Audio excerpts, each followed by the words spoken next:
نحمده ونستعينه ونستغفره ونؤمن به ونتوكل عليه ونعوذ بالله من شرور أنفسنا ومن سيئات أعمالنا من يهد الله فلا مضل له ومن يضلله فلا هادي له ونشهد أن لا إله إلا الله وحده لا شريك له ونشهد أن سيدنا ومولانا محمدا عبده ورسوله الذي أرسله الله تعالى بالحق بشيرا ونذيرا وداعيا إلى الله بإذنه وسراجا منيرا أما بعد فأعوذ بالله من الشيطان الرجيم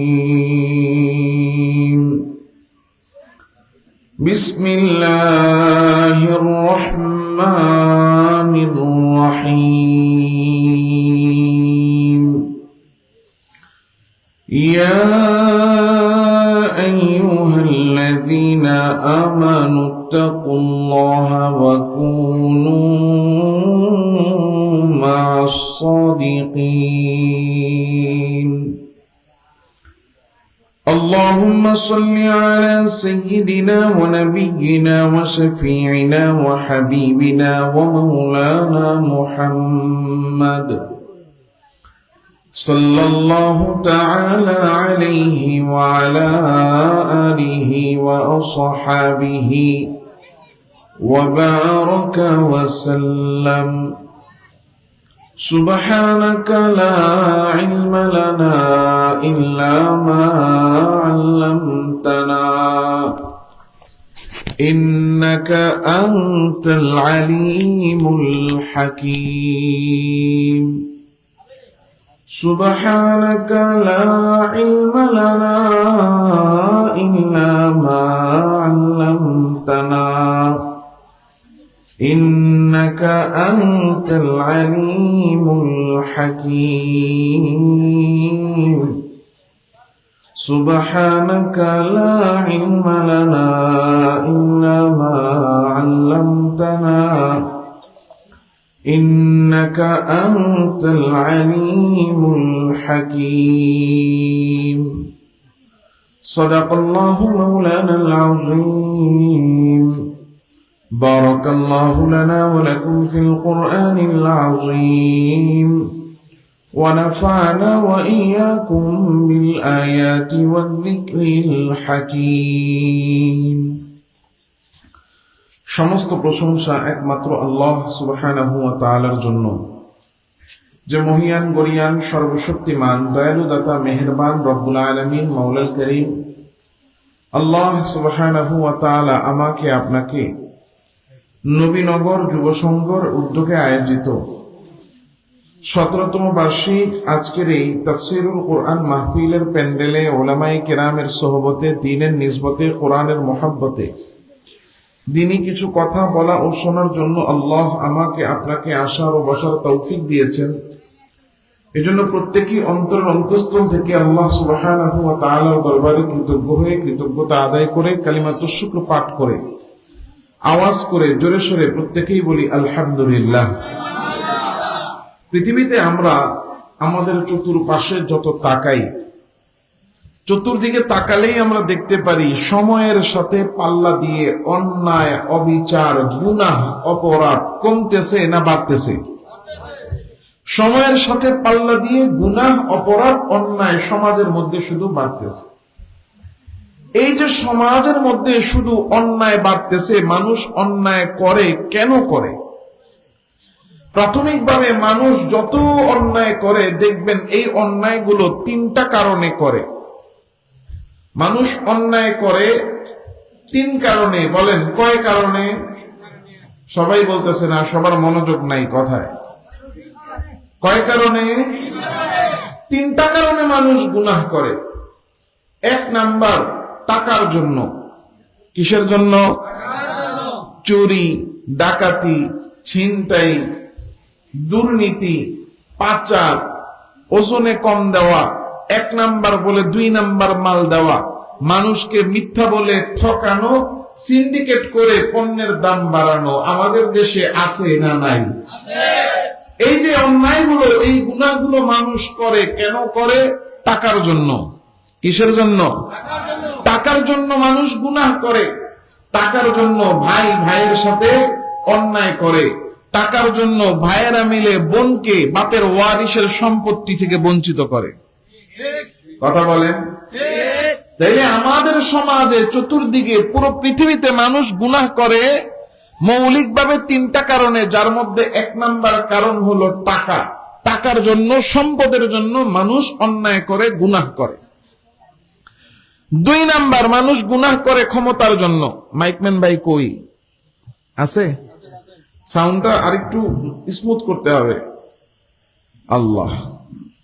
এক নাম্বার, মানুষ গুনাহ করে টাকার জন্য। দুই নাম্বার, মানুষ গুনাহ করে ক্ষমতার জন্য। বলেন গুনাহ করে কিসের জন্য?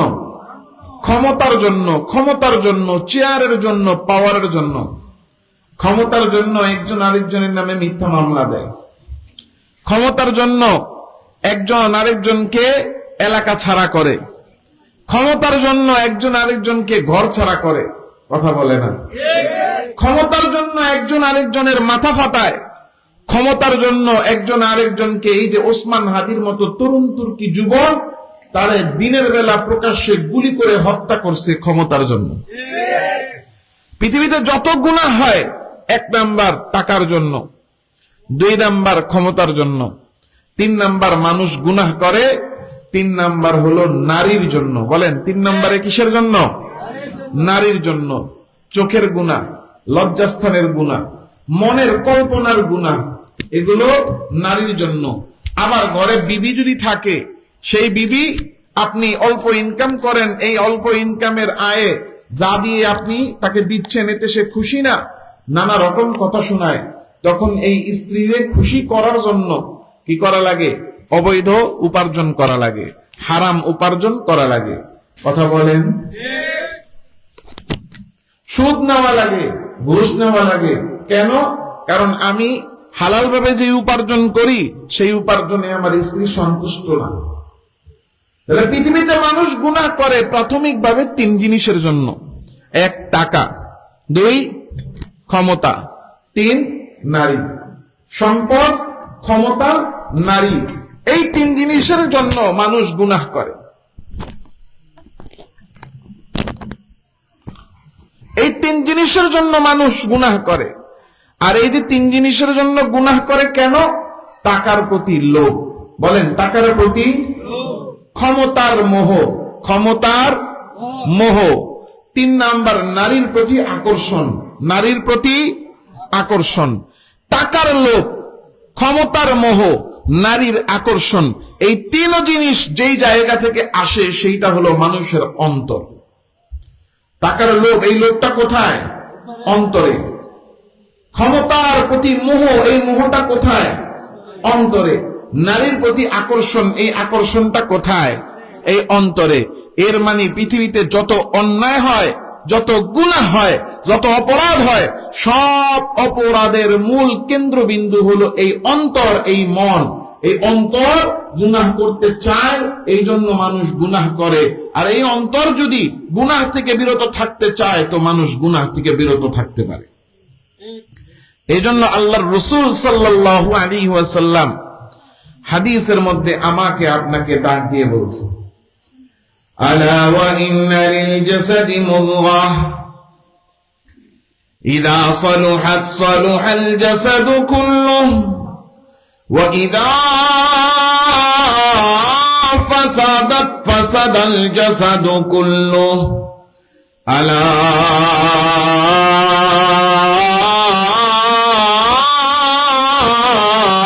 ওয়া হিয়াল কলব। নবীজি সাল্লাল্লাহু আলাইহি ওয়াসাল্লাম বলেন, তোমাদের প্রত্যেকের শরীরের মধ্যে এক টুকরা গোশত আছে।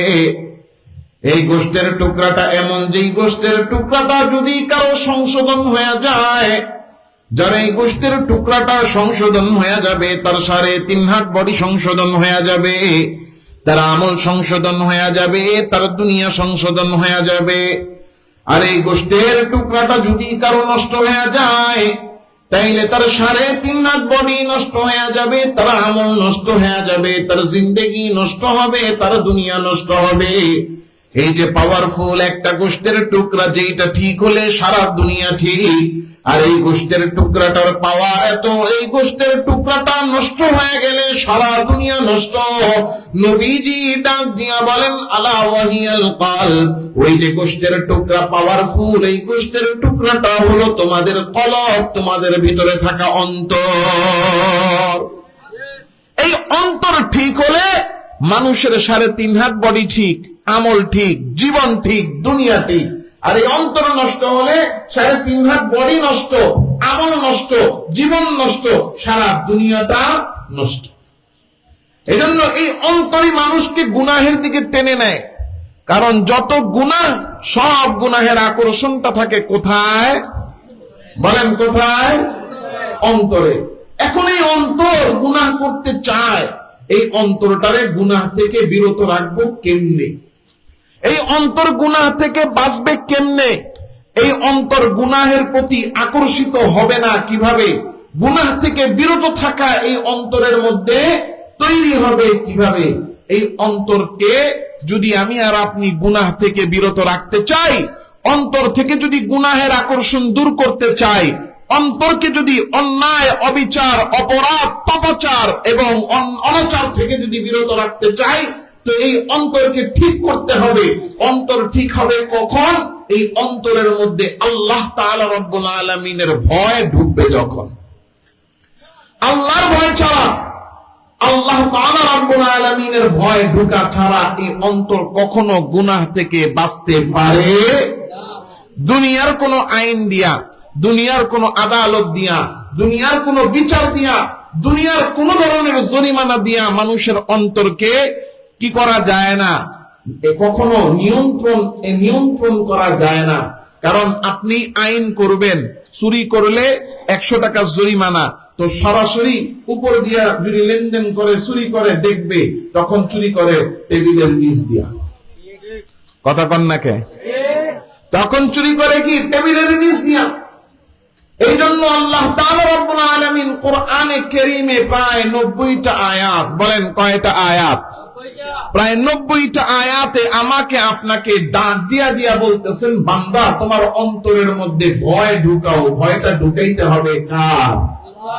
7টা আয়াত এমন আছে কোরআনে কারীমের, যে 7 আয়াতের মধ্যে আল্লাহ তাআলা রব্বুল আলামিন একেবারে ডেকে ডেকে বলতেছেন, ইয়া আইয়ুহাল্লাযীনা আমানু তাকুল্লাহ।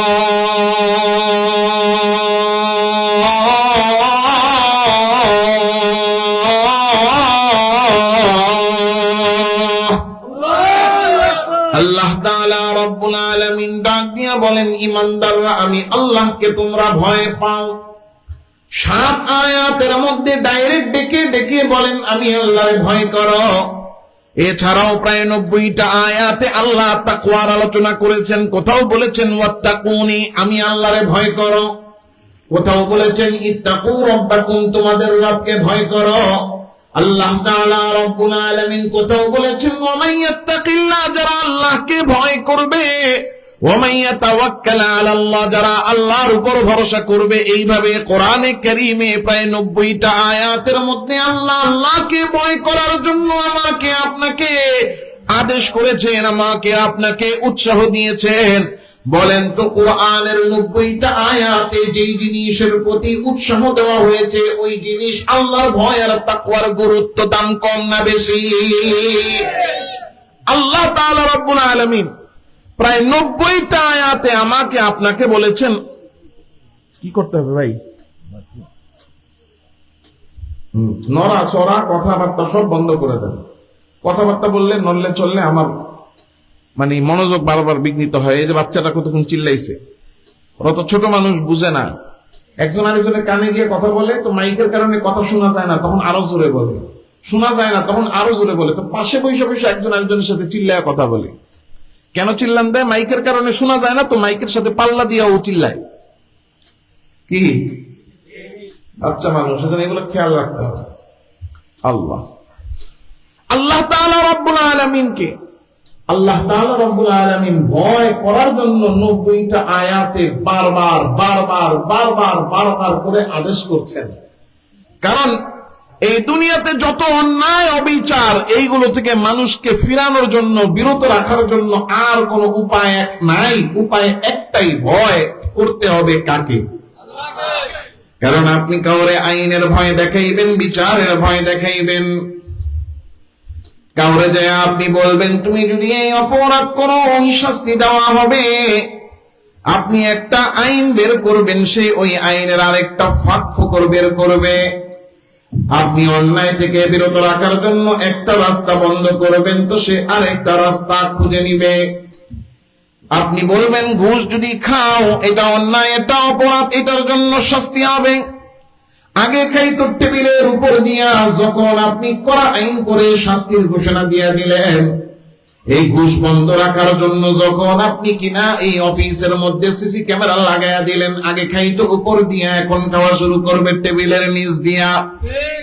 টেবিলের নিচ দিয়া খাইলেও এখন ধরা খেয়ে যায়, বলে না না, এখন নতুন পলিসি আর নতুন পদ্ধতি বের করতে হবে।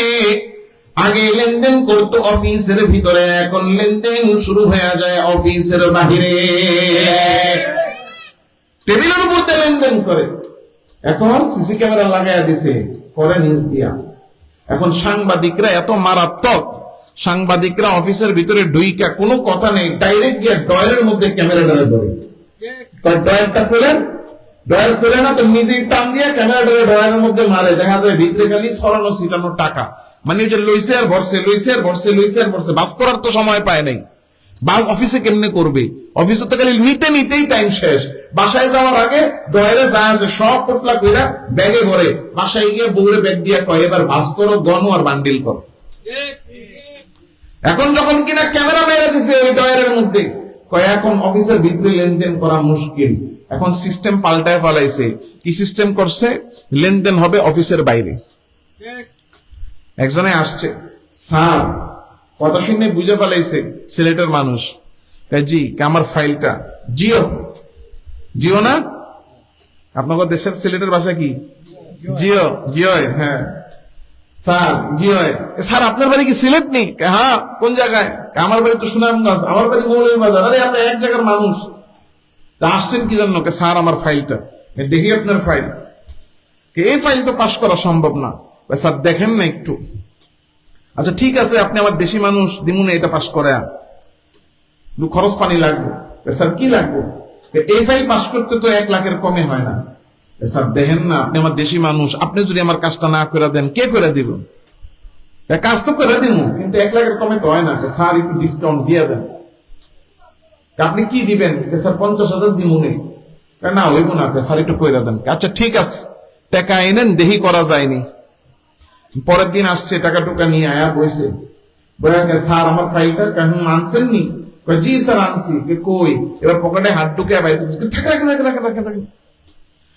আপনি কি আমার চাকরি খাইবেন? আপনি অফিসের ভিতরে টাকা বের করেন। স্যার নিবেন না? নিমু, দাঁড়ান, বহেন, কইতেছি। কিছুক্ষণ পরে কয় আপনি এক কাজ করেন, এখন উঠেন, উঠে বাইরে যান। বাইরে দেখবেন অফিসের ঠিক রাস্তার ওই পাশে গিয়া দেখবেন একটা চায়ের দোকান আছে, পাশাপাশি 2টা চায়ের দোকান, একটার উপরে দেখবেন বাংলাদেশের পতাকা লাগানো। ওই দোকানে যাইবেন, গিয়া করবেন আমি পাঠাইছি, কইলেই আপনি তার কাছে টাকাটা দিয়েইবেন। টাকাটা দিলে সে আপনার একটা টোকেন দিবে, টোকেন একটা কার্ড দিবে অথবা একটা কিছু দিয়ে দিবে, যেটা দিবে টোকেন, ওই টোকেনটা নিয়ে নেবে। এখন গেছে, গিয়া চায়ের দোকানের গিয়া উপস্থিত, গিয়া কইতে একটু সরম সরম পায়। কি চান? কিছু না, অফিস থেকে পাঠাইছিল। কে পাঠাইছে? কোন স্যারে? অমুক স্যারে। আচ্ছা আচ্ছা, আপনার ইহার কথা আনছেন নি টাকা? আনছি। কত আনছেন? 50,000। দেন। চায়ের দোকানদার কন্যা মইনা রাখছে, রাইখা এবার হাতে একটা টোকেন দিছে। ম্যাচ আছে না, ম্যাচ, এই মেসের খোলের উপরে এটার অর্ধেক সিরা কাটা দিছে, এই না নিয়ে যান, এটা নি টোকেন কা এটাই লইয়া যান। এটা ভয়ে ভয়ে গেছে অফিসের ভিতরে গিয়া, স্যার গাইছেন কাজিকে চুপচাপ বহেন, চুপচাপ বয়ে রয়েছে। ওর কাছে আনছেন নি টোকেন, কাজিকে টোকেনটা রাখেন টেবিলের উপরে। এবার রাখছে, এবার দুইটা লয়া, এবার হের কাছে আরেকটা আছে, ওটা লয়ে মিলে দেখে ঠিকঠাক আছে। সিরা না অর্ধেক হের কাছে আর অর্ধেক হলো চায়ের দোকানদারের কাছে, দুটো মিলাইছে, মিলে ঠিক আছে, এই যে আপনার ফাইল পাস হয়ে গেছে, লইয়া যান। কেউ দেখে নাই, কেউ জানে নাই, কেউ বুঝে নাই, ঠিক না?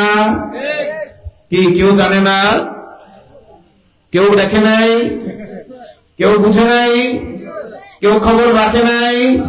জোরে বলেন রাখছেন কে? আরো জোরে বলেন কে?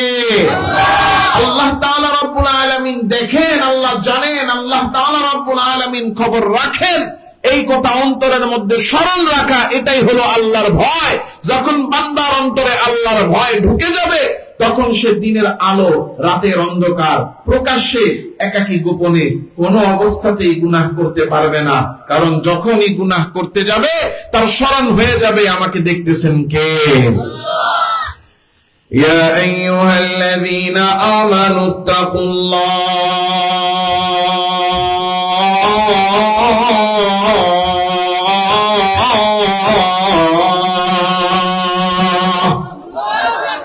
আমার আল্লাহ তাআলা রব্বুল আলামিন ডাক দিয়া বলেন, ও ঈমানদারেরা, আমি আল্লাহ তাআলা রব্বুল আলামিনকে ভয় করো। ও আমার ভাইয়েরা, বাবারা, বান্দা যদি গুনাহ থেকে বাঁচতে চায়, অন্তরের মধ্যে ভয় অর্জন করতে হবে। জোরে বলেন কার? আল্লাহর ভয় অর্জন করা ছাড়া দুনিয়ার কোন আইন দিয়া, দুনিয়ার কোন শাস্তির ভয় দিয়ে মানুষকে গুনাহ থেকে বিরত রাখা যায় না। কারণ বান্দা যখন কিনা মানুষরে ভয় পাবে, অন্য কাউরে ভয় পাবে, যখন দিনের বেলা গুনাহ না করলেও রাতের বেলা গুনাহ করবে, প্রকাশ্যে গুনাহ না করলেও একাকী গুনাহ করবে। কিন্তু যখন অন্তরে আল্লাহর ভয় ঢুকে যাবে, তখন সে দিনের আলোতেও গুনাহ করবে না, রাতের অন্ধকারেও গুনাহ করবে না, প্রকাশ্যে সবার সামনেও গুনাহ করবে না, গোপনে একাকীও গুনাহ করবে না। কারণ হযরত ওমর রাদিয়াল্লাহু তাআলা আনহুর জামানার ঘটনা, হযরত ওমর যখন খলিফা হইলেন, অর্ধজাহানের শাসক হযরত ওমর রাদিয়াল্লাহু তাআলা আনহু শাসক হওয়ার পরে প্রতিদিন রাতের বেলা ঘর থেকে বের হয়ে যান। কেন বের হন ওমর রাতের বেলা ঘর থেকে বের হইয়া? পুরো মদিনা শহরের অলিতে গলিতে ঘুরে বেড়ান। মদিনার কে খেয়ে আছে, কে না খেয়ে আছে, কে বিপদে আছে, কে ভালো আছে, কার কি সমস্যা, কার কি বিপদ আপদ, সব কিছুর খবর ওমর নেন, নিয়া আবার ওই সমস্যার সমাধান করেন। যার খাবার নাই তারে খাবার দেন, যার বিছানা নাই তার ঘুমানোর ব্যবস্থা করেন, যার বিপদ আছে তারে বিপদ থেকে উদ্ধারের জন্য হযরত ওমর তারে সাহায্য করেন। এমন এক খলিফা ছিলেন হযরত ওমর, এমন এক শাসক ছিলেন, রাতের বেলা বিছানায় শুইলে ওমরের ঘুম আসতো না। কারণ যখন খলিফা হয়ে রাতের বেলা বিছানায় গিয়া বালিশে মাথা লাগাইলেন, সাথে সাথে ওমরের মাথায় চিন্তা আসলো, ও ওমর, আরে আল্লাহ তোমারে শাসক বানাইছেন, তোমার জনগণদের খাবার দেওয়া, তাদের বিছানা দেওয়া, তাদের ঘুমানোর ব্যবস্থা করা, তাদের বাসস্থানের ব্যবস্থা করা, বিপদে পড়লে সাহায্য করা, সবকিছুর দায়িত্ব তোমাকে আল্লাহ দিয়েছে। আর তুমি রাতের বেলা আরামে ঘুমাইবা, ওইদিকে তোমার জনগণ না খেয়ে থাকলে কিয়ামতের ময়দানে আল্লাহ যদি তোমারে প্রশ্ন করে, ও মা, তুমি রাতের বেলা নিজে আরামে ঘুমাইছো, তোমার জনগণ না খেয়েছিল, তুমি কি জবাব দিবা? এই চিন্তায় রাতের বেলা ওমরের ঘুম আসতো না, তাই মদিনায় বের হয়ে যাইতেন জনগণের খবর নিতে। এইটা ছিল ওমরের স্বভাব। আর আমরা বাংলাদেশের মানুষের কপাল এত পোড়া, আমরাও এক একজন নেতা পাই, এমন নেতা যে ভোটের আগে যাও আসে, ভোটের পরে 5 বছর নেতাদের চেহারাও খুঁজে পাওয়া যায় না।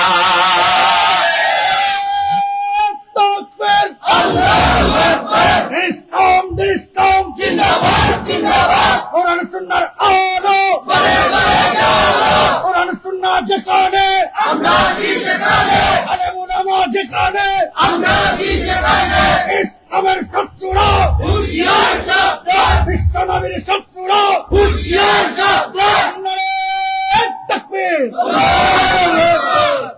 হযরত ওমর রাদিয়াল্লাহু তাআলা আনহু রাতের বেলা ঘুম আসে না, তাই বের হয়ে যান। প্রতিদিন রাতের বেলা বের হয়ে মদিনার এক প্রান্ত থেকে অন্য প্রান্ত ঘুরে ঘুরে বেড়ান। দেখেন কার খাবার নাই, কার ঘর নাই, কার বিপদ সব দেখে দেখে তিনি সাহায্য করেন। এইভাবে প্রতিদিন রাতের বেলা ঘুরে বেড়ান। প্রতিদিনের ন্যায় একদিন রাতের বেলা হযরত ওমর বের হয়ে গেছেন জনগণের খবর নিতে। মদিনার এই মাথা থেকে ওই মাথা পর্যন্ত পুরো মদিনা টহল দেওয়া হয়ে গেছে। রাত্র বড় গভীর। চতুর্দিকে তাকায়া দেখেন সব দিকে শুনশান নীরবতা, সবাই ঘুমের মধ্যে আচ্ছন্ন। গভীর ঘুমে পুরো মদিনা নগরীটা একেবারে আচ্ছন্ন হয়ে আছে। একেবারে মদিনা টহল দিয়ে শেষ প্রান্তে চলে গেছেন, এখন আবার বাড়ির দিকে ফিরে যাবেন। কিন্তু হঠাৎ করে ওমর তাকাইয়া দেখেন মদিনার বাহিরে একটা দূরে মনে হয় কেমন যেন একটা টিপ টিপ টিপ টিপ করে আলো জ্বলে। ওই জামানার অবস্থাটা এমন ছিল, এখনকার মতো এত বাতি ছিল না, ছিল নি। বর্তমানে যে এত বাতি, এত কারেন্ট, এত আলো ঝলমলে চতুর্দিক, 30 বছর আগেও 40 বছর আগেও এই অঞ্চলগুলোতে এই কারেন্ট ছিল? তখন তো সব অন্ধকার, সূর্য ডুবছে চতুর্দিকে অন্ধকার। তাহলে মানুষ রাত্রেবেলা সূর্য ডুবার পর আলো পাইতো কি দিয়া? কুপি, হারিকেন, হেজাক লাইট, মোমবাতি ইত্যাদি, ঠিক না? তেল দিয়া তখন কি করতো? এই সমস্ত বাতিগুলা জ্বালাইতে হইত। তো আরো 1500 না, প্রায় 1500 বছর আগে হযরত ওমরের জামানা, ওই সময় তো কারেন্ট ছিল না, ছিল ওই সময় এই তেল দিয়া বাতি জ্বালাইতো মানুষ। আর তেলের দাম অনেক বেশি ছিল, তেল পাওয়া যাইত কম। সাধারণ মানুষ তেল তাদের জন্য এটা খুব বেশি মূল্যবান জিনিস ছিল, প্রয়োজন ছাড়া কেউ ব্যবহার করত না। রাতের বেলা যতক্ষণ জাগনা থাকতো ততক্ষণই শুধু বাতি জ্বালাইতো, ঘুমানোর সময় হইলে আর কেউ বাতি জ্বালাইতো না। এই জন্য চতুর্দিক অন্ধকার। হঠাৎ করে রাত্রে বেলা দূরে একটা জায়গায় আলো জ্বলতেছে, এর মানে কেউ হারিকেন অথবা কুপি অথবা হেজাক লাইট জ্বালায়া রাখছে। তো যেহেতু তেলের দাম বেশি, তেলের সংকট, তেলটা অনেক মূল্যবান জিনিস, একজন ঘুমায়া থাকবে আর লাইট জ্বালায়া রাখবে, এটা কি হইতে পারে? বাতি জ্বলতেছে, তেল পুড়ায়া বাতি জ্বালাচ্ছে, এর মানে এখানে কেউ জেগে আছে না ঘুমায় আছে? জেগে আছে। হযরত ওমর বুঝে ফেললেন ওই যে দূরের মধ্যে ঘরে বাতি জ্বলে, ওখানে কেউ মনে হয় রাতের বেলা ঘুমায় নাই, জেগে আছে। হযরত ওমর চিন্তা করতে লাগলেন, আয় হায়, রাতের বেলা তো প্রয়োজন ছাড়া কারো জেগে থাকার কথা না। বাতি জ্বালাইয়া যেহেতু জেগে আছে, এর মানে তাদের কোনো না কোনো সমস্যা আছে, কোনো না কোনো প্রয়োজন আছে, নাইলে তারা এই রাতের বেলা না ঘুমাইয়া জেগে থাকবে কেন? আর জেগে যদিও থাকে